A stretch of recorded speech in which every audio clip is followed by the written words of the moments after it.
Berresueta. Gracias, presidenta. Señores y señoras legisladores, es importante que el país sepa que el tema del acoso laboral no es nuevo en el Ecuador. Ya fue legislado hace muchos años atrás y efectivamente en base a una revisión de lo que el Ecuador tenía como compromisos con organismos internacionales. Por ejemplo, el Ecuador con esta reforma está entrando en el concierto internacional cumpliendo compromisos internacionales. Primero, la Convención Internacional sobre la Eliminación de toda forma de discriminación racial, por ejemplo. En segundo término, la Convención sobre la Eliminación de toda forma de discriminación contra la mujer, el CEDAW, que es un convenio de eliminación además que es regentado por la OIT. Y no se diga la Declaración Universal de los Derechos Humanos.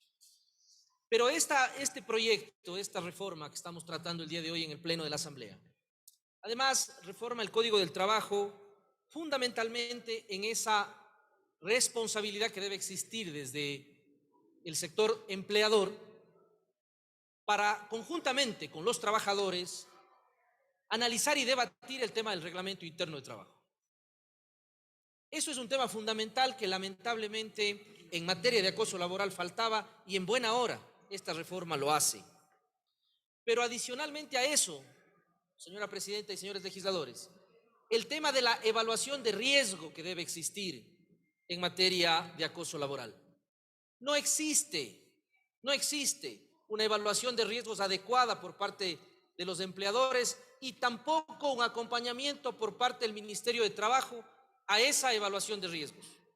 Y esa evaluación de riesgos tiene que hacerse in situ, en los lugares de trabajo para establecer, tanto a hombres y mujeres, en dónde está el tema del denominado mobbing o acoso laboral, que no es otra cosa que el establecer o evitar que existan este tipo de abusos por parte de los empleadores. En el caso de la LOCEP, que también reformamos con este importante proyecto de ley, se establece precisamente que se destaca la imposibilidad de que la víctima, testigo o denunciante de un acoso laboral pierda sus funciones, excepto en el caso del sector público, excepto en el jerárquico superior. Pero nos llama la atención profundamente, señora presidenta, que en esta reforma han metido un tema que no tiene nada que ver con el acoso laboral, nada que ver. Y en el artículo 24 de la LOCEP se reforma e incorporan en el artículo 24 de la LOCEP prohibiciones a los servidores y servidoras públicas. Prohíbase a las servidoras y servidores públicos lo siguiente, e incorporan un literal: tener bienes o capitales de cualquier naturaleza en paraísos fiscales. ¿Qué tiene que ver eso con la erradicación del acoso laboral? Me pregunto yo. Pero está incorporado en esta reforma. No tiene absolutamente nada que ver, es una observación para la comisión. ¿Qué tiene que ver este tema? Pregunto yo. Por lo tanto, hay que mirar la letra pequeña de la reforma a efectos de no cometer este tipo de incongruencias.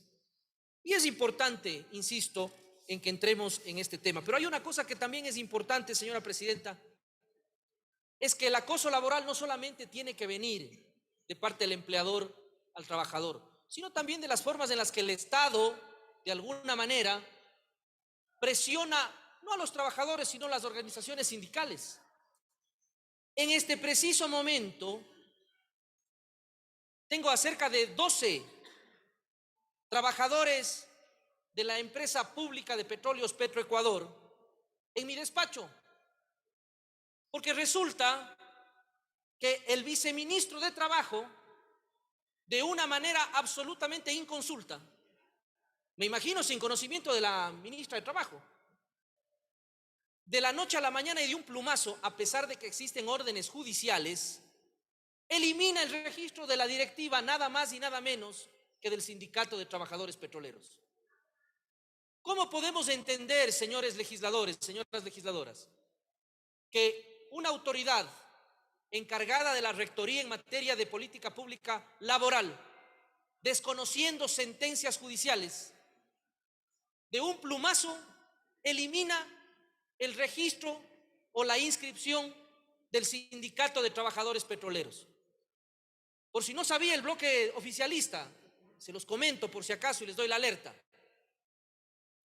Están a punto de paralizar las actividades en los pozos petroleros,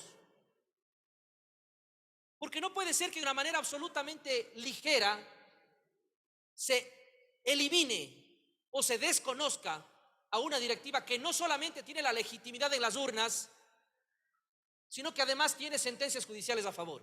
Vamos a pedir la información adecuada a la ministra de Trabajo para que nos informe por qué se elimina ese registro de esta directiva del Sindicato de los Trabajadores. Pero también es importante establecer que el sindicalismo tiene que llevarse con altura y sobre todo con coherencia y con principios. Y no solamente en beneficio de unos pocos, como ha sido el caso en más de una ocasión en este país, en donde a título de dirigentes sindicales se entregaron a los gobiernos de turno. Presidenta, esto es importante que podamos establecer que esta reforma tiene el espíritu de poder poner al Ecuador en el concierto internacional de convenios internacionales para evitar este tema que es tan importante como el acoso laboral. Gracias, presidenta, señoras y señores legisladores.